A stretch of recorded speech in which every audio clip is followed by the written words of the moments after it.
to have you around.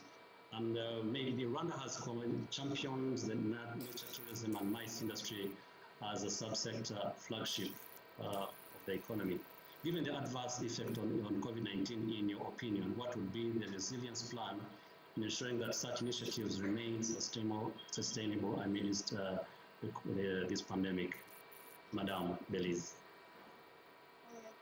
Thank you everyone. Thank you for the invitation. It's such an honor to actually have a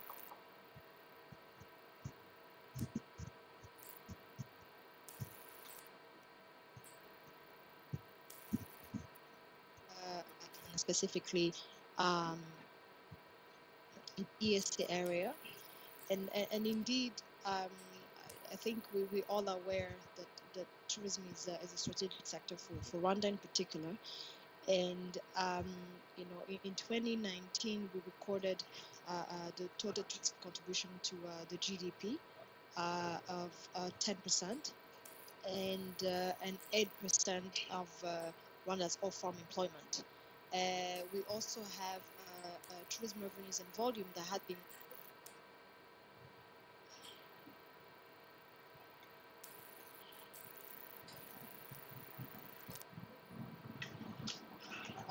like the rest of the world. Rwanda was hit pretty badly when it came to this pandemic. And however, when we're following the UNWTO call for action to mitigate the socio-economic impact of COVID-19 and accelerate recovery, they have put forward three main pillars that tourism should focus on, or destination of government should focus on. And the first one is, of course, the management of this crisis and mitigation of the impact, as well as providing stimulus and accelerating the recovery, and finally preparing for tomorrow. So in that line, there are a couple of things that we've done as a tourism board, and of course as a government, as an entity. The first thing is that we're focused on employee training. So we're currently working with different partners to make sure that this industry is well trained, and focus, of course, is on digital skills to prepare them to the new normal, which is most likely going to be a digital transformation on how we function as an industry. And of course, to ensure that they are able to leverage on this as well when travel resumes. The second thing we're working on is investment in a digital marketing. Like you've seen, and of course it makes sense because people don't travel anymore. Most of people are glued on their phones, on their computer, and we're taking that as a way to invest and as a push to invest in digital marketing. So we're using different modern technology tools to advance our marketing by creating different online resources that we can share with partners. For example, we've been conducting a lot of webinars with the different travel agents to keep Rwanda top of mind, so that when travel resumes, we score as much as possible. We also continue, of course, to work with the private sector here in Rwanda, both in the tourism industry, but most importantly with the ICT industry, because like we all understand, technology has become the new way of working, the new way of communicating. So we're engaging daily with them to have input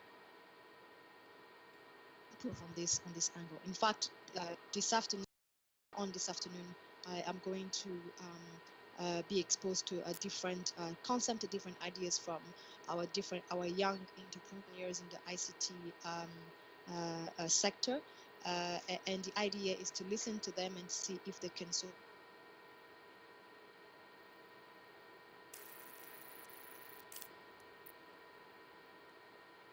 in this industry. The third point, of course, is like most of the countries are doing, is to focus on domestic tourism. So we've invested in a domestic tourism strategy and the purpose is to allow the industry to slowly recover. And we expect people to only be able to travel within their countries. And as we also build confidence to travel to long-haul destination, and in this case, for example, if we talk about EAC destinations, but until then, the focus is going to be solely on domestic tourism. The other important factor in traveling is transportation, and we also working with the aviation authority as well as our national carrier. Put up a mitigation strategy and actually even being ready to welcome international tourists. And in fact, like you've seen, some airlines are already starting announcing the operation in the different part of Africa, of this region. The other point, of course, is that we had to think and really be creative in diversification of our product, our services, our markets. And now we are currently working on diversifying or developing new and niche product, especially with a strong focus on local communities and conservation areas.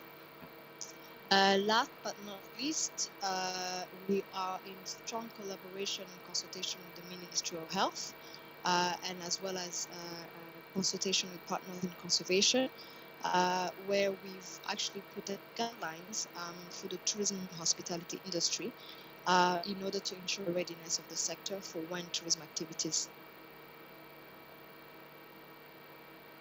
Talking about guidelines for the hospitality industry, restaurants, hotels, which in fact have started gradually opening.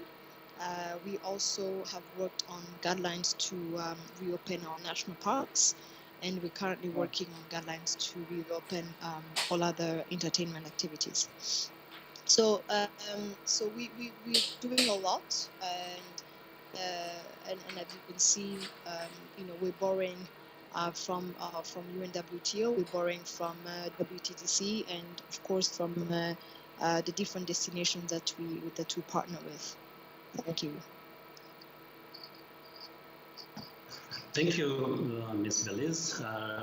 We're happy to hear that you're actually planning the reopening strategy on entertainment and also part of benchmarking on what is happening elsewhere. We look forward to this opening and the rest of the community opens. I'll get back to you on more in terms of nature tourism, but let me welcome Honorable Minister Haminsky Bwangala, sir. The private sector in the EAC has been affected in the short, medium, and long term. What could be the resumption strategy for them, in your opinion, Honorable Minister? Hello, can you hear me? Yes, we can hear you loud and clear, Honorable Minister. In the first place, I would like to thank you for inviting us to participate in this important webinar in our region. And as everybody might have noted, the world is passing through unprecedented times following the outbreak of the COVID-19 pandemic that has taken toll on the tourism sector. Perhaps after the health sector, then comes next to be hit as an economic sector would be the tourism sector. So Tanzania is not isolated. It is equally impacted by various measures that have been taken by most of the source countries, measures that include the closing of borders, undergoing various lockdown measures, restrictions, and things of the sort. But as well, some airlines also stopped their flights because they couldn't organize their trips to various destinations because of border closures. So that being the case, we started experiencing the decrease in numbers of tourists coming to Tanzania from mid of March. And most of you might have known the tourism sector is actually one of the most strategic sectors of our economy, as it contributes more than 25% of the foreign exchange earnings. And it also, apart from the agri sectors, it is the major contributor of employment opportunities to our people. But as well, the tourism sector contributes a little bit more than 17.6% of the GDP. So the unprecedented COVID-19 pandemic would have caused so much distress to our economy as it is expected. But we took measures first to address the pandemic, trying to fight the spread, but secondly, trying to save the economy itself that actually is contributed by the tourism sector. And now the private sector, how it's been hit because they couldn't receive numbers of tourists as it was expected. We ended up expecting most of the private sectors, most of the private sector companies laying off workers, that the government decided to undertake measures to cut this from happening, because we knew that during all this is finished, there will be a need for the private sector to be healthy so that it can be ready to receive tourists again.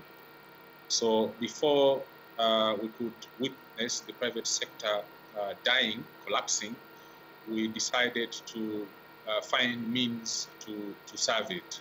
One of the measures that we put in place was to pronounce 7 measures under the Central Bank of Tanzania that would at least save the private sector. That's one of the major things that the government undertook. Issues like restructuring of loans, reduction of interest for the private sector, as well as issues of freezing the statutory government payments, and as well being a mediator between the employers and the employees with regards to their employment positions within these companies. So many companies from running bankruptcy, because if they ran bankrupt, it would have been very difficult for us to resume tourism activities, because they've be confident in sending their money and booking their safaris to Tanzania, because they would be worried that they wouldn't receive the services as they had booked for, because the companies would declare bankrupt. So we saved the private sector by a number of measures, including the few that I've mentioned. Hello? Yes, I hear you, Honorable Minister. I hear you loud and clear. Yeah, but we've been working also very closely with the private sector, trying to set guidelines as we are reopening up. So we have a guideline for all the services within the tourism value chain. We have protocols for restaurants and eateries. We have also put in place guidelines for sports and entertainment activities, guidelines for hotels and other accommodation facilities, lodges, campsites, and everything, and also guidelines for transportation vessels, including water vessels, how to provide services in all these facilities. But as well, we also are working very closely with the private sector, trying to push the message that Tanzania is ready to receive tourists, and we are seeing now a number of airlines are starting coming to Tanzania, and some are scheduling their flights to Tanzania from early June this month until perhaps at the end of June we might be having more than 5 or 6 international flights coming to Tanzania. And we are also receiving tour operators that are coming to sort of wreck their pathway and see how prepared we are. Because within the guideline, we've put a number of measures that would ensure safety of the tourists and as well safety of the service providers in the tourism value chain, all the way from the flight, at the airport, tourism, passenger vehicles, as well as the accommodation facilities within the cities or within the parks. So we've been working very closely, for sure, with the private sector, trying to push this message. And Tanzania has dedicated itself in using the digital platforms, trying to push the message out there, but as well linking up with the vast network of tour operators, travel agents, and accommodation facility operators world over. So our message is very clear. Our strategy is very clear. It's known to the market, and we are hoping that in the first week, tourism will start revamping itself slowly, and perhaps it might pick up sometimes in mid-July all the way to August and beyond. Maybe this serves for the opening remarks that I would like to provide. Thank you. Thank you, Honorable Minister. Indeed, you have Tanzania has put a lot of guidelines to ensure that the sector is opening slowly. And actually, I think some partner states or practitioners should pick a leaf for what your ministry is doing. So we'll get back to you, Honorable, for more insights. Let's go to Mr. Mohammed Hersi, the Chairman of Kenya Tourism Federation. So the tourism sector has been hit hard across the EAC partner states, and Kenya has not been left out. What is the actual picture of the effect in Kenya, sir? And how has the sector been coping so far? And what is the future of the new normal, the situation in Kenya, sir? We'll borrow from your insights. Mr. Mohammed. Thank you, Geoffrey. Good afternoon to fellow panelists, and good afternoon to all the attendees. Thank you for inviting me and inviting Kenya to this forum. I'm a strong believer in the spirit of Africa, and it begins with our region, and I'm glad that I'm here. Now, when it comes to tourism, Kenya definitely, tourism contributes close to 12.5% of the GDP. And Kenya's tourism is a big player when it comes to our economy. Firstly, let me talk quickly about Kenya Tourism Federation, which is the private sector. And this is the umbrella body that brings all the private the organizations, or rather the tourism association, under one umbrella. And we engage our government, because our government has been very responsive over all the past years, and they want to deal with one group, and that's the Kenya Tourism Federation. Kenya Tourism Federation brings together the Kenya Association of Hotel Keepers that takes care of all the hotels in the country.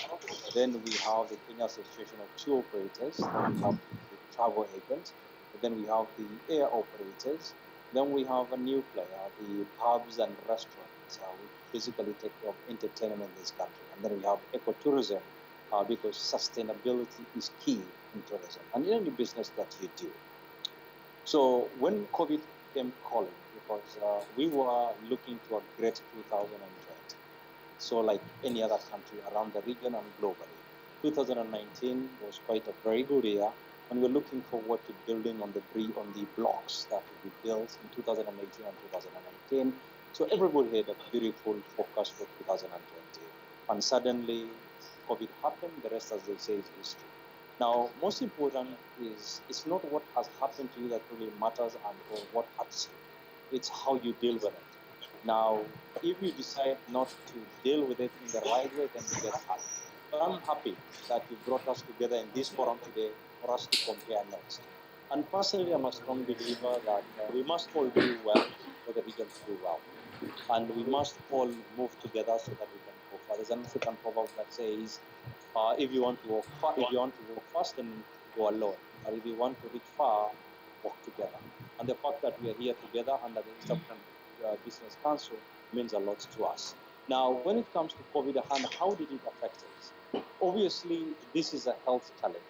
In the past, we've had security challenges in this country, and we've dealt with it in our own way and managed to overcome.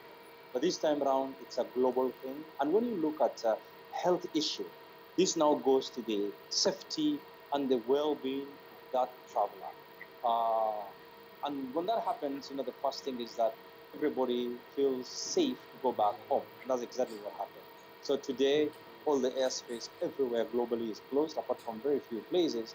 But as how His Excellency the President, Uhuru Kenyatta, said the other day, he said, we cannot close ourselves forever.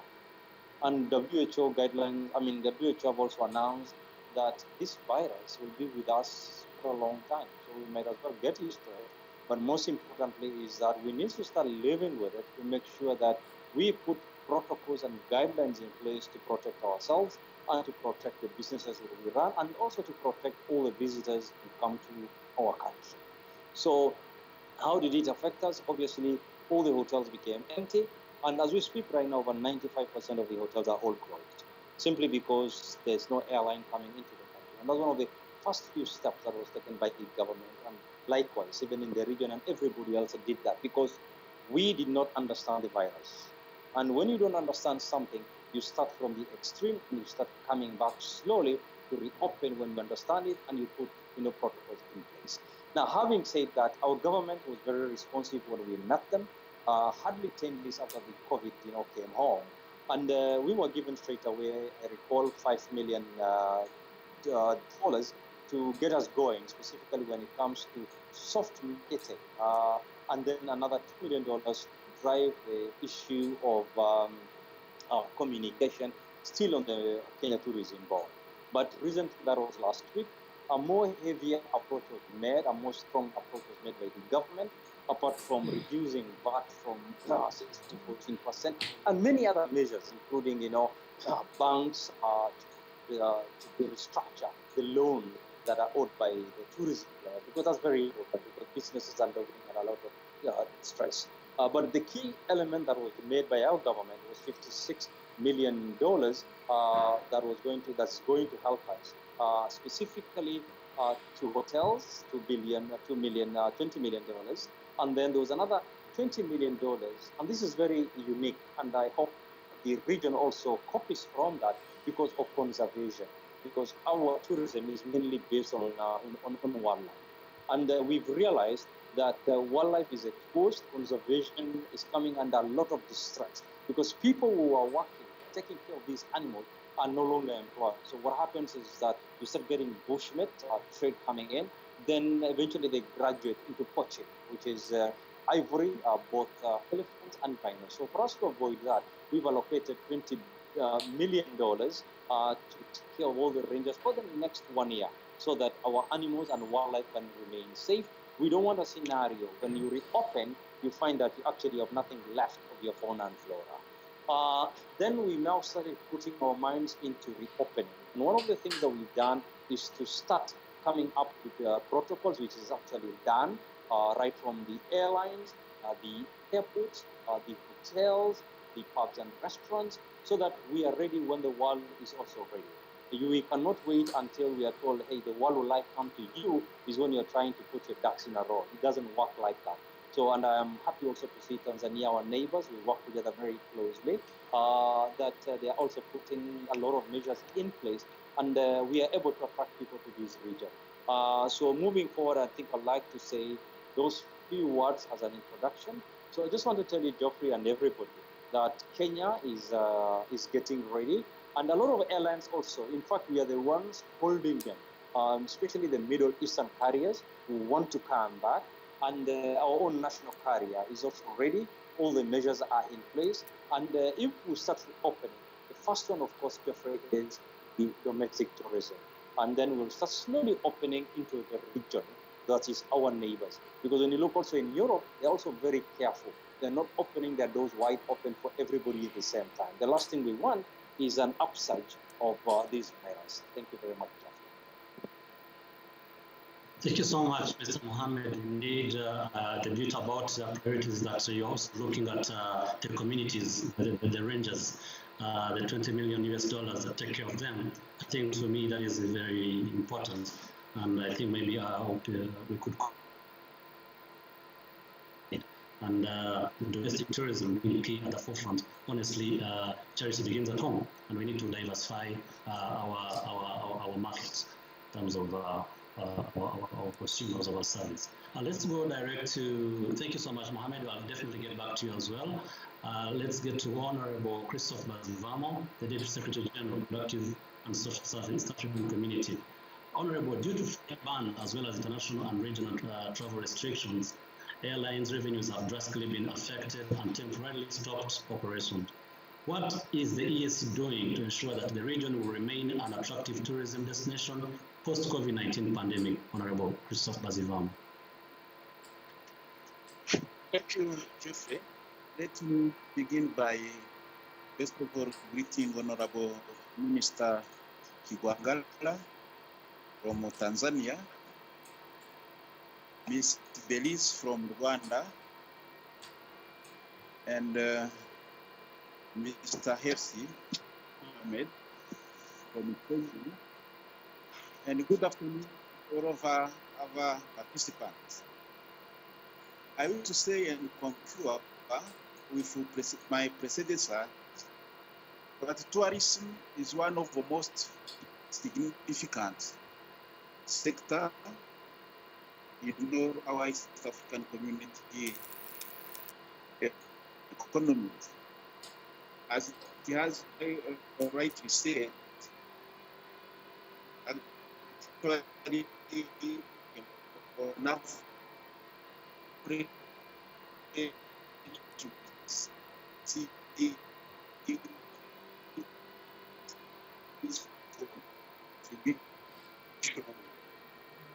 Honorable Bazivamo, we seem to be losing you.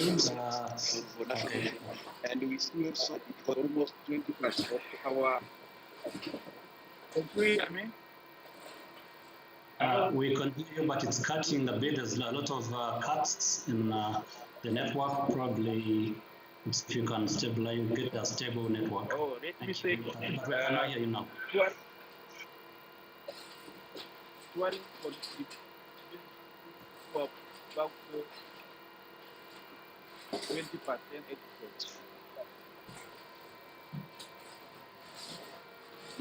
and of our national GDPs, and also at around 90% when it comes to jobs creation. And we wish also to highlight the fact that tourism has been affected among other sectors in the region, and as you have stated,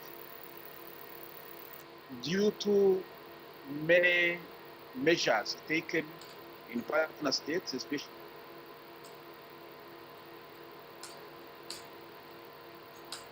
when it comes to transport, we can say that it's dropped actually between 40% and 60%, and this we witness it in the region.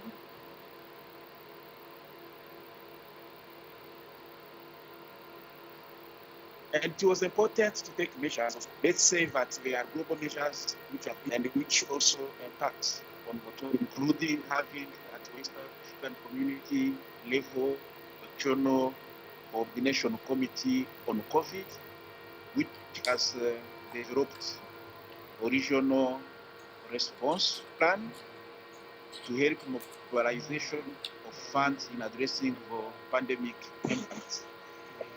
And to regional committee, we have been together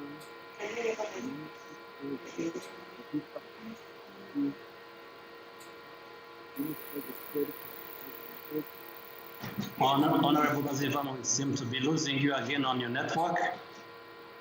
We seem to be losing you. sir.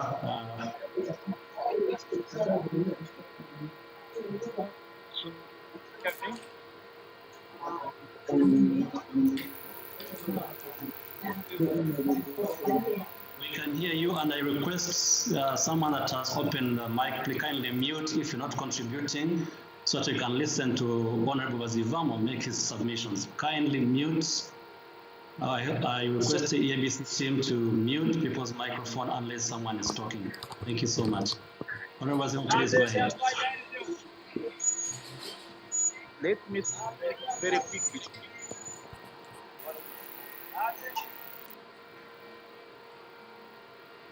Let me speak very quickly by saying that there are measures that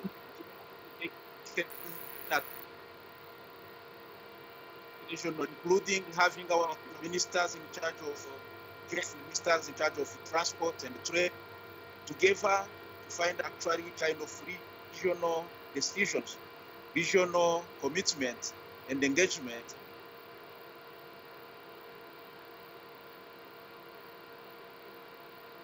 which can first of all to address economic sector but also to facilitate trade region. This has been put in place, and you have also got an opportunity to have together some heads of state in a consultative meeting to come up with some proposals and directives on how to move forward in addressing this pandemic at regional level. We understand there are national measures which have been taken, but they have to be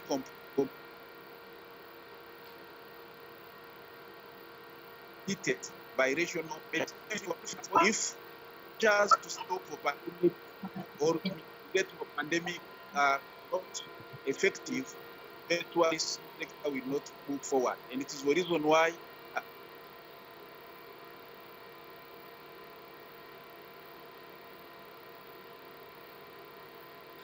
actually one of very, very important question partner states at national level or agreed upon directives which have been taken to mitigate the pandemic, including these meetings which are to be faced with stop for traveling. But after these measures, we think about what is coming after the pandemic, post-COVID.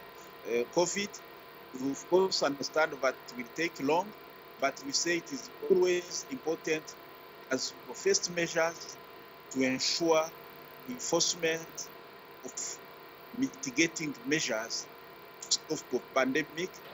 And here we appreciate and see that some in partner states measures like developing and implementing safety measures and guidelines in hotels, in restaurants, to ensure hygiene standards are respected in all tourism facilities.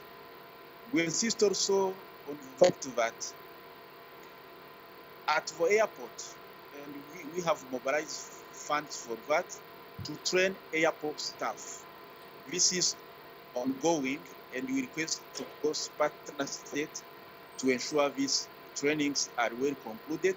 We have got money from Germany, which we have actually used in collaboration with Kasoa and Amref to ensure in all the 8 airports in the region, training of staff are done to prepare for the opening of airports. This is an important contribution when we think about tourism in the days to come. We have also mobilized our funds, especially when it comes to awareness creation and sensitization through Red Cross at national level, coordinated by the International Red Cross, to ensure with ministers of health, measures are taken and respected and implemented by citizens, East African citizens, so that we can avoid the spread of this pandemic. So to say, Geoffrey and dear participants, at the East African community level, we have thought that coordinating what is being done at national level comes as a value addition of what is being done at national level. So these trainings are important, measures to prevent the spread of the pandemic are important. For East African community, COVID-19 response plan, if well implemented, is also an asset when it comes to prepare for what will come tomorrow. And I wish to inform also that we have developed an additional COVID-19 economic recovery plan covering all. Hello. Hello. May I request that you kindly mute your microphone if you're not submitting in the middle of someone's submission? Please kindly request you to mute your microphone so to give time for Honorable Christopher's to complete his submission. Thank you very much. I also like concluding on this question by saying that we are planning on the 16th of June this month to have a meeting of ministers in charge of tourism or sectoral council on tourism to analyze what is happening in partner states and to come up together with a regional orientation on how to move forward together in this sector. And I take this opportunity to actually request the minister from Tanzania and other ministers who are there, including Ms. Bellis and for people in charge of tourism in Kenya, to ensure that this meeting of ministers, which is planned on 16th, have good attendance, so that measures which are taken can actually give a regional response on how to move forward, especially in this recovery program. And this is planned in our East African Community COVID-19 Economic Recovery Plan, which covers also tourism.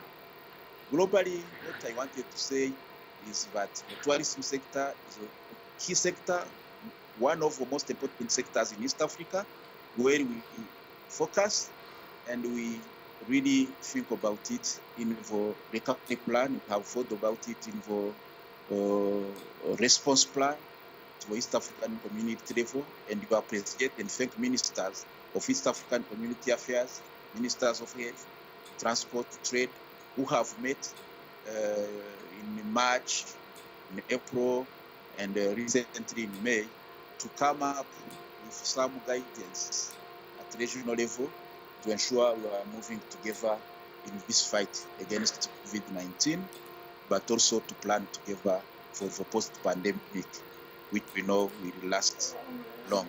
Thank you.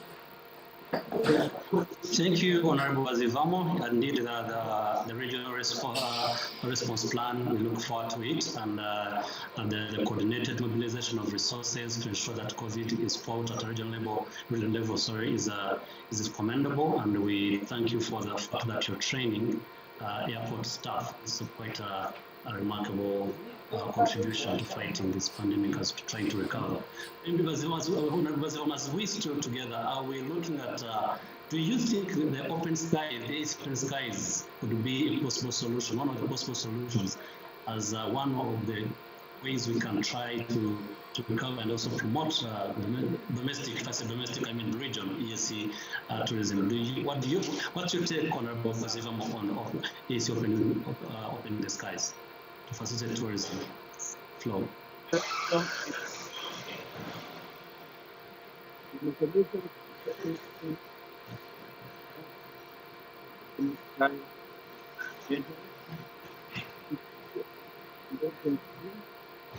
Honorable, we don't seem to hear you. There are people who are interfering. What I was saying is, actually opening the sky is one of the solutions. We have been discussing this matter even before the pandemic, and in this period we have also been discussing this matter, and we think maybe this COVID-19 could have been an opportunity of bringing partner states actually to agree on moving very quickly forward. The trend seems to be positive. You know, normally they have agreed on many barriers when it comes to having a common air space. And what was remaining actually was about considering which are the shares when it comes to calling or near East African one. So the trend is positive. We expect it will be coming on board. We have recently organized also a meeting of ministers in charge of finance, investments, trade, what we call the STIFI regional regional sectoral council of ministers in charge of trade, industry, finance.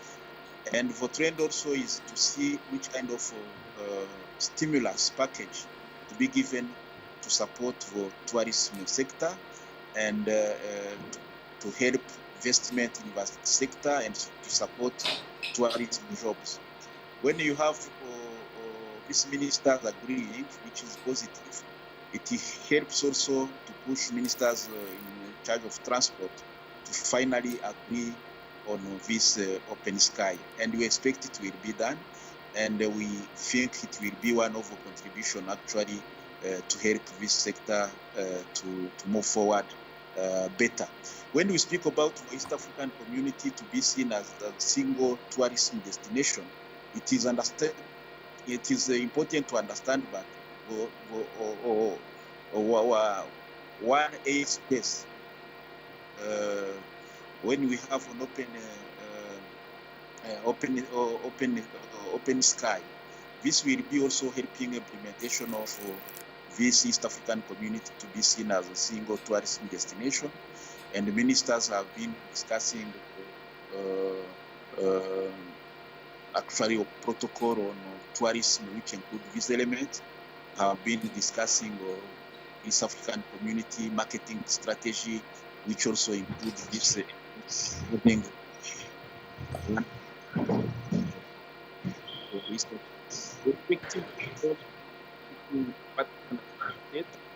has been agreed upon.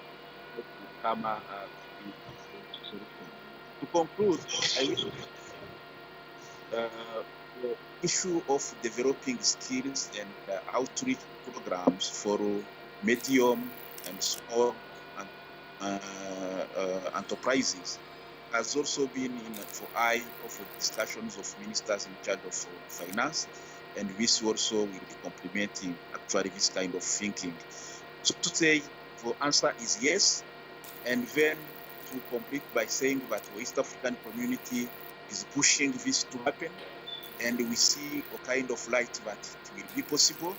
Once it is implemented, it will be very helpful for the sector actually to develop better than it has been ever before. Thank you. Thank you, Honorable Christophe Bazivamo, and that is very good information to us that at least the discussions are at a very good level to ensure that, because to ensure that the skies are open at the EAC level, and that is one of our priorities at the EABC, to ensure that our members can fly and move within the community at a very limited cost. Let's talk to Mr. Richard Kawere, the CEO of Uganda Tourism Operators Association. Mr. Richard, the travel sector has been huge. There has been the travel sector has seen huge cancellations and rescheduling of tourists incoming with travel cancellations have with their own challenges. These cancellations have really come with their own challenges. How are the tour operators positioning themselves to mitigate this and many other challenges presented by COVID-19 in the travel industry? Thank you, Godfrey. Just allow me, I would want to structure out this presentation in about 3 areas. One, I would want the listeners to understand what Uganda Tourism Association is, and I would want to say this is a body, an apex body that represents all tourism operators in Uganda. We have 8 associations in number. We have the Association of Uganda Tour Operators, we have the hotel owners, we have the Hotel General Managers Association, we have the Crafts Association, we have the Travel Agents Association, the Safari Guides Association.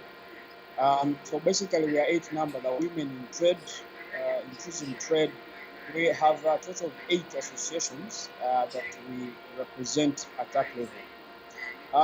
Coming to COVID, well, we all know that there was no country that was expecting such a situation. We came off the 2018-2019, which was a very good year in terms of tourism receipts, arrivals. In that year, our country was able to realize about 1.6 billion in terms of revenue, foreign exchange. Our contribution to the national GDP was about 7.7%, and our contribution as a sector to employment was about 6.3%. But all this under COVID collapsed. All of you know that this is a period when we have a peak season in the region where we expect more arrivals. At the moment, we expect 0 arrivals, meaning that revenues are at a standstill. What does this mean to the sector? The sector was heavily hit with cancellations that were supposed to be achieved this year.